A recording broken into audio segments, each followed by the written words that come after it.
Assalamualaikum warahmatullahi wabarakatuh. Apa kabar sahabat Toko Mandi Indonesia? Ketemu lagi dengan saya Nafi, tim Toko Mandi Indonesia. Kesempatan kali ini saya mau menjawab pertanyaan.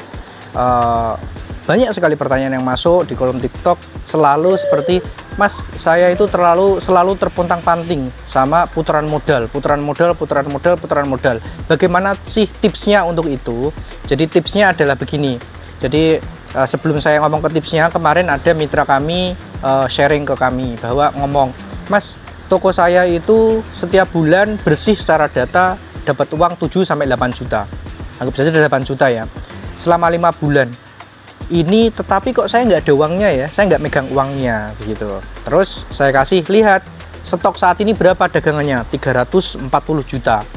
Padahal dulu waktu pas grand opening itu di 300 juta.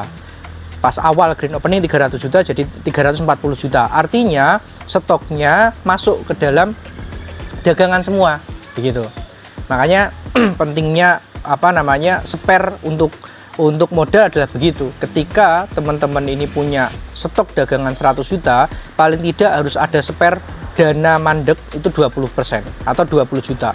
Ketika stoknya 200, harusnya 40 juta spare-nya. Kalau stoknya ada 300 juta, spare-nya paling tidak harus ada di 60 juta. Jadi dana spare itu adalah fungsinya untuk apa? Contoh begini, misalkan stok Indomie kita itu 1 karton, isinya 40, laku 20 piece, kan nggak mungkin kita ngambilnya cuman 20, kan harus 1 karton. Teh pucuk 1 karton 24, laku 18, tinggal 6, kan nggak mungkin kita pulaan atau kita PO 16, kan paling nggak 1 karton, mungkin bisa 2 karton begitu.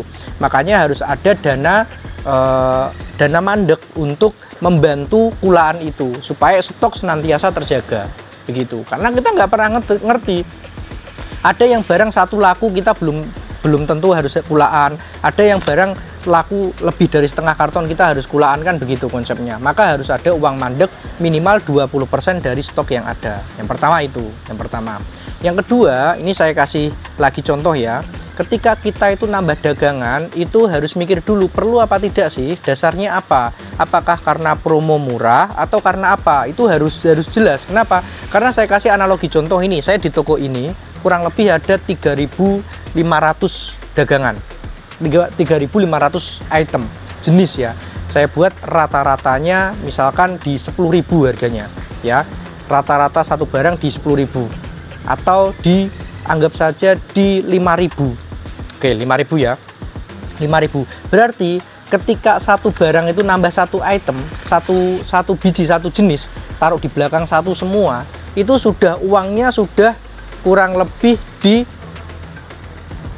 150 juta ya, 5.000 kali 3.500 ya, sorry, di 75 juta begitu ya. Jadi apa, ketika toko itu memang begitu, kita mau suntik uang 10 juta, 20 juta, 30 juta, itu seperti nggak ada apa-apa begitu loh.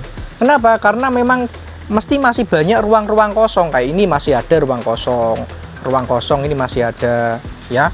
Jadi konsepnya begitu teman-teman. Makanya ketika teman-teman itu mau menambah dagangan atau menambah stok, itu harus dasarnya apa? Ketika karena uangnya itu semua jadi dagangan, itu memang kadang tidak berwujud. Itu yang saya alami juga. Saya jarang sekali megang uang, tetapi selalu dagangan. Ternyata kalau melihat dagangan, oh dagangan saya stoknya 1 miliar lebih misalkan begitu. Jadi begitu konsepnya. Ketika kita tidak punya stok, ketika kita tidak punya dasar untuk nambah barang, ya sebaiknya tidak usah nambah. Tapi kalau misalkan, wah aku kulaannya kok 2 hari sekali, 3 hari sekali, berarti harus nambah dagangan. Nah itu harus nambah dagangan begitu teman-teman. Artinya di poinnya adalah ketika kita stoknya 100 juta, itu rata-rata kita harus menyediakan dana talangan atau dana mandek 20 juta, jangan dicampur-campur dengan dana lain. Sementara begitu penjelasan dari saya. Kalau ada sharing lagi atau tambahan, silahkan. Terima kasih. Assalamualaikum warahmatullahi wabarakatuh.